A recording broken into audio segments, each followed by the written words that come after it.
ನಮಸ್ಕಾರ. ಉತ್ತರ ಕರ್ನಾಟಕ ನ್ಯೂಸ್ನ ಪ್ರೈಮ್ ಟೈಮ್ಗೆ ಸ್ವಾಗತ. ನಾನು ಹನುಮಂತೇಶ್.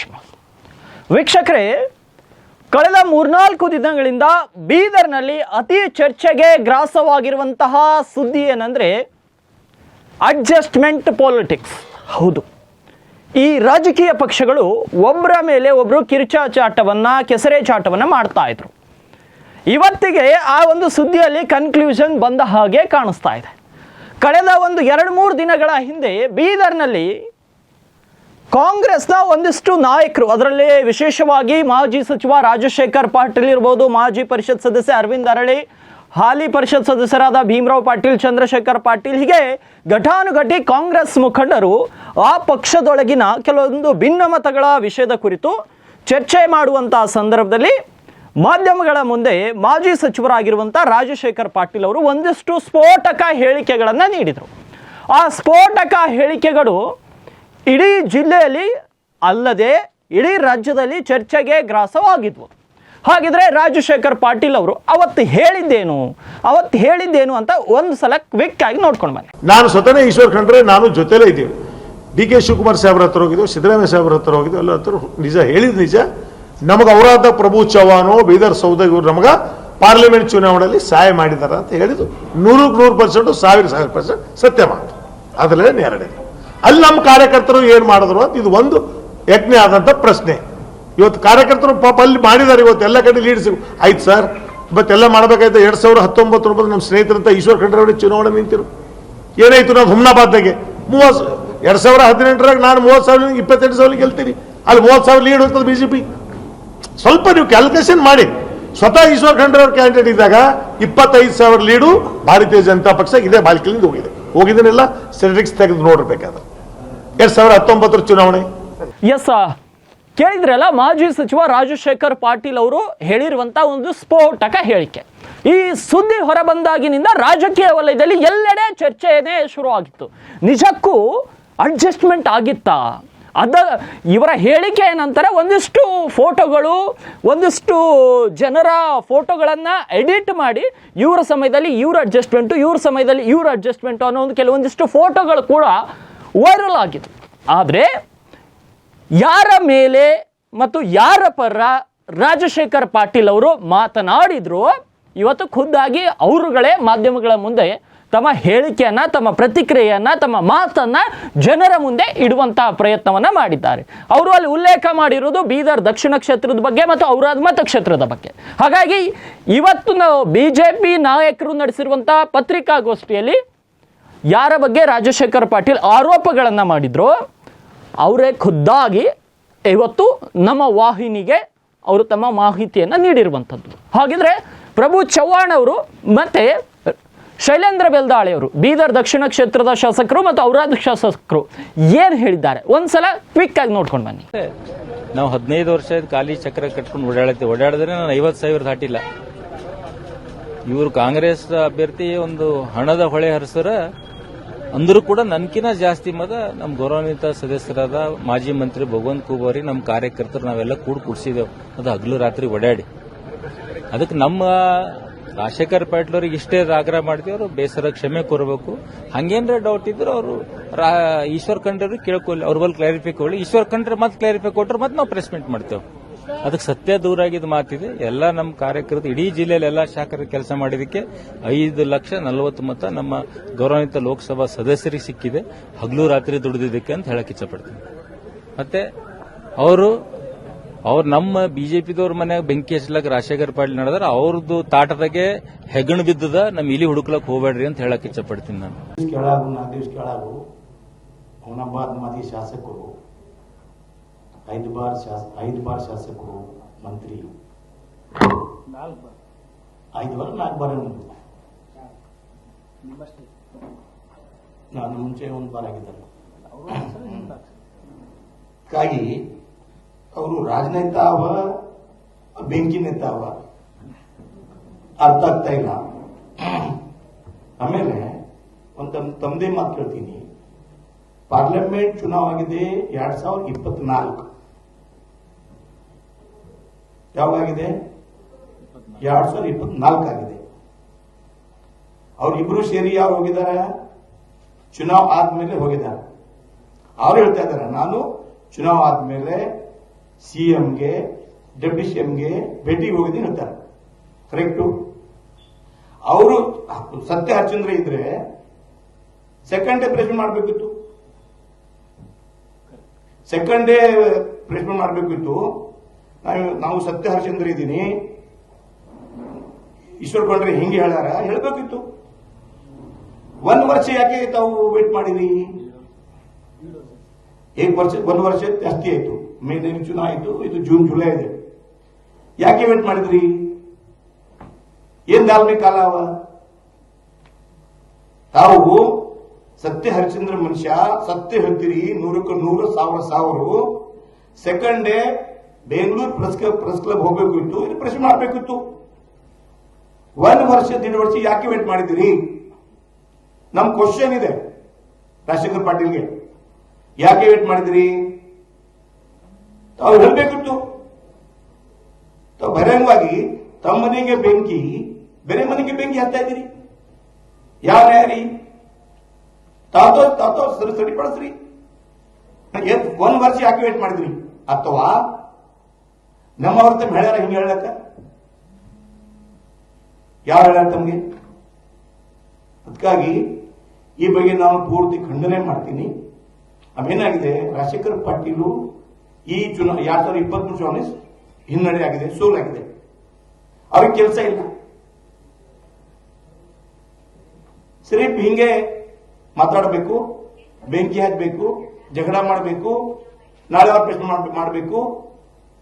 ತಾವು ತಮ್ಮ ತಂದೆ ಮಂತ್ರಿ ಇತ್ತು, ನಮ್ಮ ತಂದೆ ಮಂತ್ರಿ ಇಲ್ಲ, ಯಾರು ಇಲ್ಲ. ತಂದೆ ಮಂತ್ರಿ ಇತ್ತು, ಸಂಸ್ಕಾರ ಮನುಷ್ಯ ಇದ್ರಿ.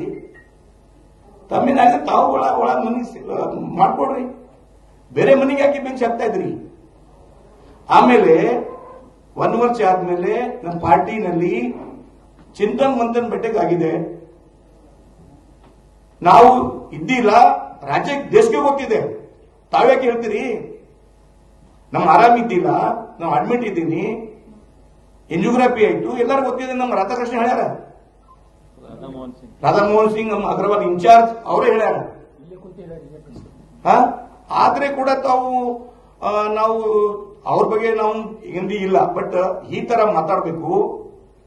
ಅವರಿಗೆ ಇಲ್ಲಿ ಮಾನಸಿಕತಾ ಏನಾಗಿದೆ ಹೇಳ್ತಾ ಇಲ್ಲ, ಅಥವಾ ಬೇರೆ ಅವರು ಹೇಳ್ತೀರಿ ವಿಷಯ ಜೀವಂತ ಆಗ್ಬೇಕು. ಎಸ್, ಕೇಳಿದ್ರಲ್ಲ ಪ್ರಭು ಚವ್ಹಾಣ್ ಅವರು ಏನ್ ಹೇಳಿದ್ರು, ಮತ್ತೆ ಶೈಲೇಂದ್ರ ಬೆಲ್ದಾಳೆ ಅವರು ಏನ್ ಹೇಳಿದ್ರು ಅಂತ. ಇಬ್ರು ಕೂಡ ಸ್ಪಷ್ಟವಾಗಿ ಹೇಳ್ತಾ ಇದ್ದಾರೆ. ಪ್ರಭು ಚವ್ಹಾಣ್ ಅವರು ಅಂತ ಹೇಳಿದ್ರು, ನೀವು ಮಂತ್ರಿಯವ್ರ ಮಗ, ನೀವು ಈ ರೀತಿ ಮಾಡಬಾರ್ದು, ನೀವು ಒಳ್ಳೆಯ ಸಂಸ್ಕಾರದಿಂದ ಬಂದವರು. ಇಷ್ಟು ದಿನ 1 ವರ್ಷ ಆದಮೇಲೆ ಅಷ್ಟೊಂದು ಸತ್ಯ ಹರಿಶ್ಚಂದ್ರ ಇದ್ರೆ ಆವಾಗಲೇ ಹೇಳಬೇಕಿತ್ತು, ಇವಾಗ ಯಾಕೆ ಹೇಳಿದ್ರಿ ಅಂತ ಪ್ರಭು ಚವ್ಹಾಣ್ ಅವ್ರ ವಾದ. ಮತ್ತು ಶೈಲೇಂದ್ರ ಬೆಲ್ದಾಳೆ ಅವ್ರ ವಾದ, ಕ್ಷಮೆ ಯಾಚಿಸಬೇಕು, ಈ ರೀತಿಯ ಹೇಳಿಕೆಗಳು ನೀಡೋದು ಸರಿಯಲ್ಲ ಅನ್ನೋ ಒಂದು ಧಾಟಿಯಲ್ಲಿ ಶೈಲೇಂದ್ರ ಬೆಲ್ದಾಳೆ ಅವರು ಹೇಳಿದರು.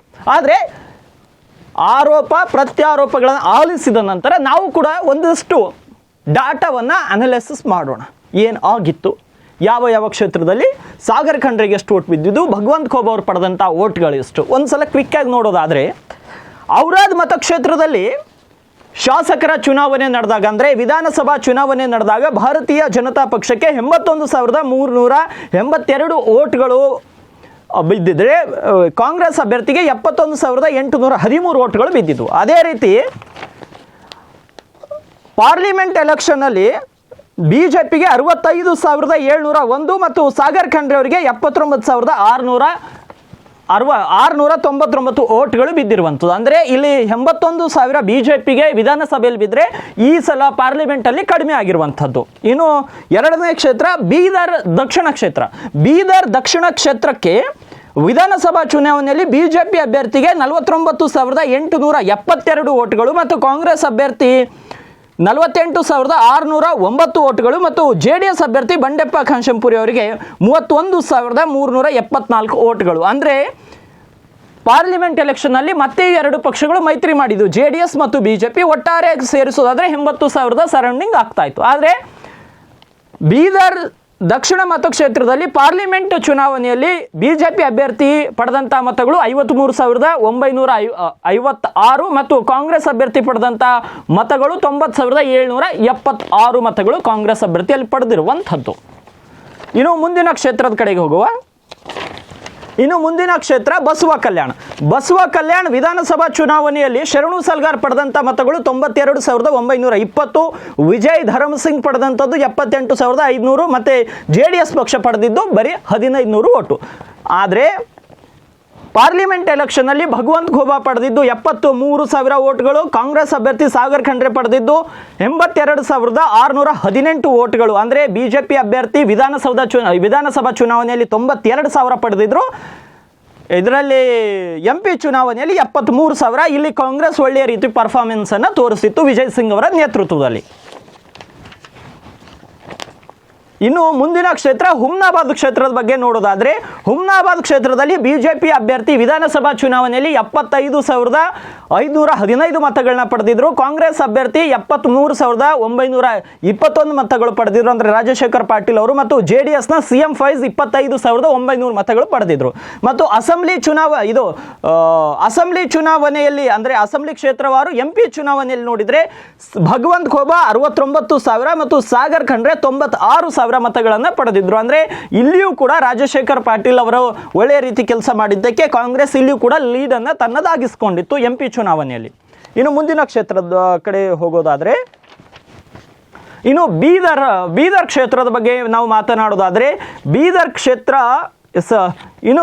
ಕ್ಷೇತ್ರದ ಬಗ್ಗೆ ಮಾತನಾಡೋದಾದರೆ ರಹೀಂ ಖಾನ್ ಅವರು ವಿಧಾನಸಭಾ ಚುನಾವಣೆಯಲ್ಲಿ 69,165 ಮತಗಳನ್ನ ಪಡೆದಿದ್ರು. ಮತ್ತು JDSನ ಸೂರ್ಯಕಾಂತ್ ನಾಗಮಾರ್ಪಳ್ಳಿ 58,385 ಮತಗಳು ಪಡೆದಿದ್ರು. ಮತ್ತು ಈಶ್ವರ್ ಸಿಂಗ್ ಠಾಗೂರ್ 17,779 ಮತಗಳನ್ನು ಪಡೆದಿದ್ರು. ಆದರೆ MP ಚುನಾವಣೆಯಲ್ಲಿ ಭಗವಂತ್ ಖೋಬಾ ಪಡೆದಿದ್ದು 61,000 ಮತ್ತು ಸಾಗರ್ ಖಂಡ್ರೆ ಪಡೆದಿದ್ದು 94,247 ಮತಗಳು.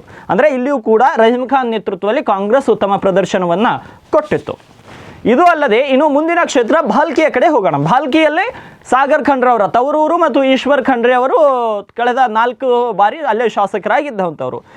ಇನ್ನು ಭಾಲ್ಕಿಯಲ್ಲಿ ಈಶ್ವರ್ ಖಂಡ್ರೆ 99,000 ಮತಗಳನ್ನು ಪಡೆದಿದ್ರು. ಏನು ಅಸೆಂಬ್ಲಿ ಚುನಾವಣೆಯಲ್ಲಿ ಪ್ರಕಾಶ್ ಖಂಡ್ರೆ ಅವರು 71,000 ಓಟ್ಗಳನ್ನು ಪಡೆದಿದ್ರು. ಆದರೆ ಇಲ್ಲೊಂದು ವಿಶೇಷವಾಗಿ ಗಮನಿಸಬೇಕಾಗಿರೋದು ವಿಧಾನಸಭಾ ಚುನಾವಣೆಯಲ್ಲಿ ಈಶ್ವರ್ ಖಂಡ್ರೆ ಅವರು ಪಡೆದಿದ್ದು 99,000 ಅಂದರೆ ಸರಿಸುಮಾರು 1,00,000 ಓಟು. ಆದರೆ ಅವರ ಮಗ ಭಾಲ್ಕಿ ಕ್ಷೇತ್ರದಲ್ಲಿ ಪಡೆದಿದ್ದು 89,000 ಓಟುಗಳು, ಅಂದರೆ 10,000 ಓಟ್ಗಳು ಸ್ವಕ್ಷೇತ್ರದಲ್ಲಿಯೇ ಸಾಗರ್ ಖಂಡ್ರೆ ಅವರಿಗೆ ಕಡಿಮೆ ಆಗಿರುವಂಥದ್ದು. 72,437 ಓಟ್ಗಳನ್ನು ಆ ಕ್ಷೇತ್ರದಲ್ಲಿ ಭಗವಂತ್ ಖೋಬಾ ಅವರು ಪಡೆದುಕೊಂಡಿರುವಂಥದ್ದು. ಸೊ ಇದಕ್ಕೆ ಹೊರತುಪಡಿಸಿ ನಮ್ಮ ಬೀದರ್ನ ಲೋಕಸಭಾ ಕ್ಷೇತ್ರಕ್ಕೆ ಇನ್ನೂ 2 ಕಾನ್ಸ್ಟಿಟ್ಯೂನ್ಸಿಗಳು ಬರುತ್ತೆ. ಒಂದು ಆಳಂದ, ಇನ್ನೊಂದು ಚಿಂಚೋಳಿ. ಆಳಂದನಲ್ಲಿ BJPಗೆ ಲೀಡ್ ಸಿಕ್ಕಿರುವಂಥದ್ದು 78,209 ಓಟ್ಗಳು ಮತ್ತು ಕಾಂಗ್ರೆಸ್ ಅಭ್ಯರ್ಥಿ ಸಾಗರ್ ಖಂಡ್ರೆಗೆ 65,273 ಓಟ್ಗಳು. ಮತ್ತು ಚಿಂಚೋಳಿಯಲ್ಲಿಯೂ ಕೂಡ ಸಾಗರ್ ಖಂಡ್ರೆಗೆ ಲೀಡ್ ಇರುವಂಥದ್ದು 67,360 ಓಟ್ಗಳನ್ನ ಅವ್ರು ಪಡೆದ್ರೆ ಭಗವಂತ್ ಖೋಬಾ 61,445 ಓಟ್ಗಳನ್ನು ಪಡೆದಿದ್ದಾರೆ. ಈ ಒಂದು ಚಿತ್ರಣ ಇದಾಗಿತ್ತು. ಕೆಲವೊಂದು MP ಚುನಾವಣೆಯಲ್ಲಿ BJP ಹಿನ್ನಡೆಯಾಗಿದೆ, ಅದು ಸಹಜ. ಅದು ಮತದಾರರು ಮತ ಮಾಡುವಂಥ ಅಭ್ಯರ್ಥಿಗಳ ಮೇಲೆ ಬಿಟ್ಟಿತ್ತು. ಅದನ್ನು ನೀವು ಯಾರೂ ಡಿಸೈಡ್ ಮಾಡೋಕ್ಕಾಗಲ್ಲ. ಅವರವರ ಪಾಲಿಟಿಕ್ಸ್ ಅವರಿಗೆ ಬಿಟ್ಟಿದ್ದು. ಆದರೆ ನಮ್ಮ ಪ್ರಯತ್ನ ಇಷ್ಟೇ, ಅಂಕಿ ಅಂಶಗಳನ್ನು ತೋರಿಸುವಂತಹ ಪ್ರಯತ್ನ. ವಿಧಾನಸಭಾ ಚುನಾವಣೆಯಲ್ಲಿ ಸಿದ್ದರಾಮಯ್ಯ DK ಶಿವಕುಮಾರ್ ಅವರ ಫೇಸ್ ವ್ಯಾಲ್ಯೂ ಮೇಲೆ ಎಲೆಕ್ಷನ್ ಆಗುತ್ತೆ.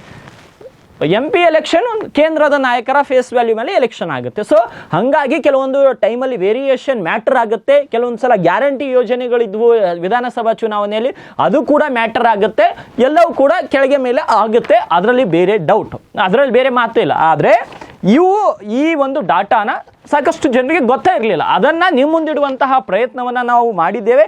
ನಾವು ಯಾರ ಪರನೂ ಅಲ್ಲ, ಯಾರೋ ವಿರೋಧನೂ ಅಲ್ಲ, ಇದ್ದ ಹಾಗೆ ನಿಮ್ಮ ಮುಂದೆ ತಲುಪಿಸುವಂತಹ ಕಾರ್ಯ ಮಾಧ್ಯಮ ಮಾಡಬೇಕು. ಆ ಮಾಧ್ಯಮವಾಗಿ ನಾವು ಆ ಕೆಲಸವನ್ನು ಮಾಡ್ತಾ ಇದ್ದೀವಿ. ಸೊ ಇದಿಷ್ಟು ಬೀದರ್ ವಿಧಾನಸಭಾ ಕ್ಷೇತ್ರ, ಬೀದರ್ ಲೋಕಸಭಾ ಕ್ಷೇತ್ರದಲ್ಲಿ ಏನು ಈ ಒಂದು ಅಡ್ಜಸ್ಟ್ಮೆಂಟ್ ಪಾಲಿಟಿಕ್ಸ್ನ ಒಂದು ಆರೋಪಗಳು ಒಬ್ಬರ ಮೇಲೆ ಒಬ್ಬರು ಮಾಡ್ಕೊತಾ ಇದ್ರು, ಅವುಗಳು ನಡೀತಾನೆ ಇರುತ್ತೆ. ರಾಜಕೀಯ ಅಂದ ಮೇಲೆ ನಿಮಗೆ ಒಳ್ಳೆ ಮಾಹಿತಿಯನ್ನು ಒದಗಿಸ್ಕೊಡ್ಬೇಕು ಇವತ್ತಂತ ಈ ಒಂದು ಸುದ್ದಿಯನ್ನು ಮಾಡಿರುವಂಥದ್ದು. ರಾಜಶೇಖರ್ ಪಾಟೀಲ್ ಅವ್ರ ಮೇಲೆ ಆರೋಪ ಮಾಡಿದ್ರು, ಅವರು ಇವತ್ತು ಕ್ಷಮೆ ಯಾಚಿಸಬೇಕಂತ ಅವ್ರು ಹೇಳಿದ್ದಾರೆ.